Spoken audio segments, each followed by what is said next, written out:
your way. Got my Starmie set up, it's gonna be great. With my Coronet will destroy its fate. New videos, yes, every day. Up your face and your trio. Alolan from you can't see though. With has potential and now that we know. For no attachment, it's crazy, yo.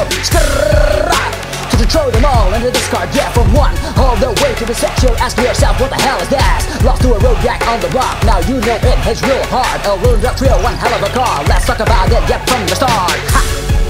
Alright, episode 158, Alolan Dutrio. Let's pair it with Starmie.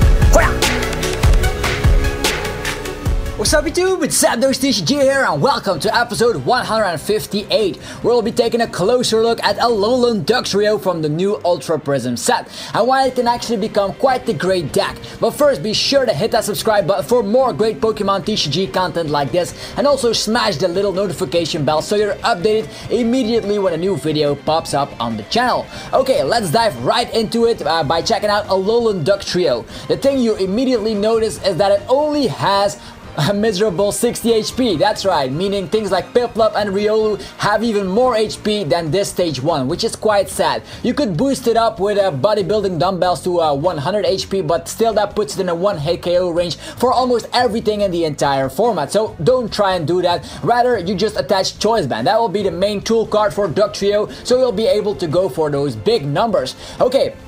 Now that we get the HP out of the way, let's talk about the weakness and its resistance. It's weak to fire, which means Volcanion with a Fighting Fury belt or with a little steam up thanks to its partner Volcanion EX will one-shot this Dugtrio in no time with Power Heater, which kinda sucks to be honest, since a lot of people will grab to that Volcanion deck to counter Duskmane Necrozma GX.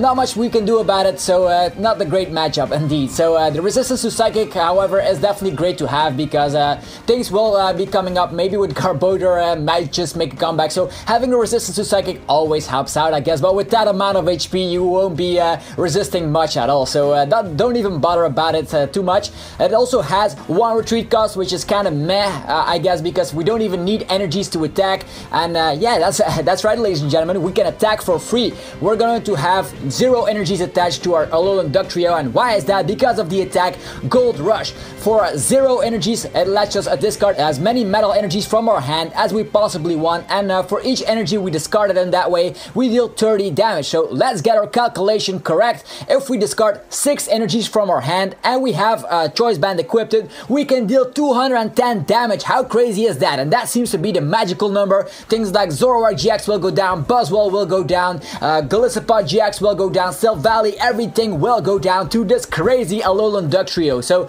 don't never underestimate this type of card. But how do we even get that many energies in the hand? That is the first question you want to wonder. Well, I'm here with the answers. Obviously, we're gonna play Mount Coronet because it's gonna play a huge role for getting our energies back from the discard. It lets us grab 2 metal energies from the discard, and if we use it during our turn, we can at least use other shenanigans to even get more energies into our hand. So getting the thing rolling here is definitely great with Mount Coronet. Definitely run about 3 stadium cards, 3 Mount Coronets.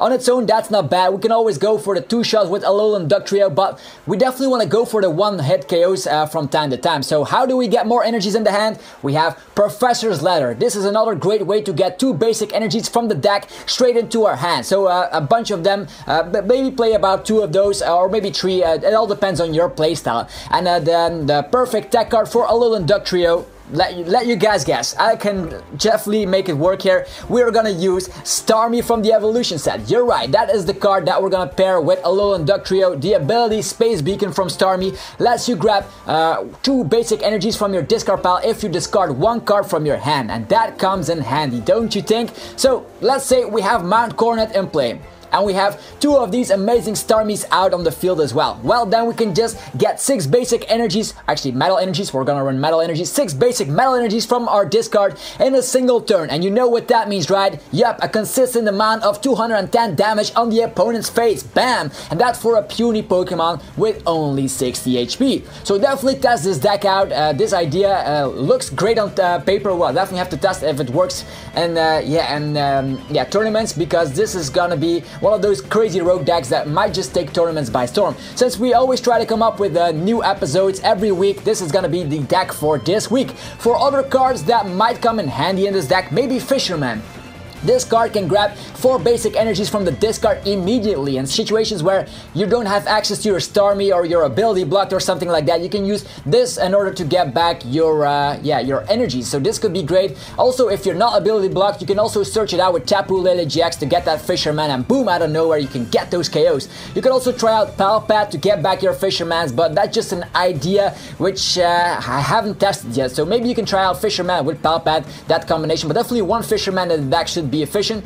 And talking about Tapu Lele-GX, we also needed to get our first turn Bridget off. So if we go first, get that first Bridget up, get a bunch of Alolan Digletts and Staryus on the bench, and we're good to go.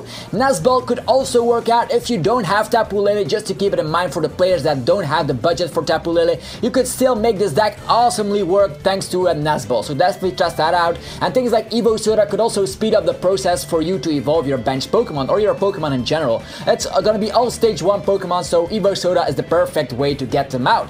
And Energy Retrieval, on the other hand, is also a crazy option here to get back your energies from the discard, where Mount Coronet got full blowed away, or you just want to get more energies in your hand. So an Energy Retrieval, a few of those couldn't hurt as well. For recovery cards, Rescue Stretcher is a nice, but also Super Rod could work if your Starmies see the discard in the late game. But if you want, if you're playing Energy Retrieval, be sure to run Rescue Stretcher, because with that, if you're using Super Rod, you're gonna get back your energies to the deck, and that is something you don't want if you're playing Energy Retrieval. And maybe even running 2 copies of the recovery card of choice, just because Alolan Dutrio will hit the discard insanely fast. Remember that, it's a 60 HP basic. What actually stage 1, what did you expect? 60 HP is gonna hit the discard turn after turn. For draw supporters, I'd say 3 Sycamores are still a nice way to get your metal energies in the discard and get them back immediately with things like Fisherman and Energy Retrieval. So maybe Sycamore is the best way just to draw to your deck. So you're gonna have 3 Sycamores, and then we're gonna split them up by running 2 Ants and 2 Cynthia. So this is just something you can just work with until you have a fine draw supporter line that you're fine with. But this is what we're running as of yet. Also, I want to mention that Choice Band is a must to hit those numbers, so definitely 3 or maybe even 4 is a must just to get those one-hit KOs. Guzma is also necessary to target something on the opponent's bench. Let's say, oh, that I want to knock out that Tapu Lele, bam, get the Guzma, you can knock it out because you have a bazillion energies in the hand. So maybe 2 or maybe even 3 copies of Guzma. And lastly, for the energies, I'd say 12 is the perfect and solid number. You could run more, but in ways we have a lot of cards to get back our energies throughout the game, so we will definitely last through the game. Where 12 is the perfect number in my opinion. So with that aside, I'll give you a skeleton list of what I believe to be the bare minimum you'll need for this type of deck. This is something new I'm trying out, giving you a skeleton list so you can fine-tune the list and work it out yourself. So we're gonna have 55 slots that I think is a bare minimum. You have 5 empty slots. With those slots, you can just fill it up with whatever you please. So let's just look at the cards. We're having a 4-4 line of Alolan Dugtrio, 2-2 line of Starmie, 1 Tapu Lele, of course, for the Bridget early game. Hopefully we don't start with it. We're having the draw supporters as mentioned, then 2 Guzma, 2 Bridget, 1 Fisherman, 3 Choice Band, 1 Evosoda, 4 Ultra Ball, because it's in every deck, searching everything out. The good thing about Ultra Ball is that you can get back 2 metal energies in the discard, get them back immediately with Mount Coronet. I like that strategy a lot, so you don't waste resources. And then 2 Rescue Stretcher, 2 Professor's Ladder, 3 Energy Retrieval, 3 Mount Coronet, and then 12 metal energy. So you have 5 empty slots available. So as you can see, you can just try it out for yourself and let me know what you put in this deck to give it a personal touch. You could also put more Professor's Ladders in the deck, run an extra Lele, an extra Fisherman, another Staryu, more Rescue Stretchers, all up to personal preference. So let me know in the comment section below what you would run or actually fill the 5 slots with. For the Staryu, I'd run the one with free retreat from Breakpoint, since with that you'll have an option to retreat for free without having to pay an extra energy to retreat, even though everything in the deck will have 1 retreat cost. And with that in mind, we all have 50 HP, even the Digletts have 50 HP, so running those Staryus is not even a great thing if you're running the one with 60 HP, because everything else has 50 HP, so whatever. Things like Garchomp or Alolan Dugtrio GX will definitely snipe maybe your main attacker, which is gonna be Diglett, so don't lose your sleep over it. Just run the one with free retreat to Staryu. And talking about the Diglett, the Alolan Diglett from Sun and Moon base seems to be the better choice in my opinion, since it'll get you out of dead draws with its free attack, letting you put the top 3 cards of your deck in any order, so that could help if you're dead drawing early game. And that pretty much wraps it up.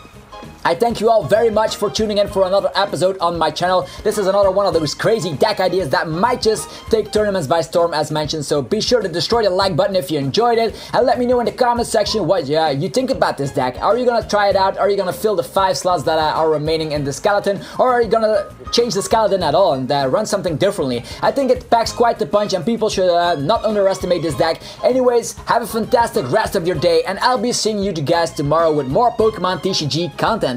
I'm out. Peace.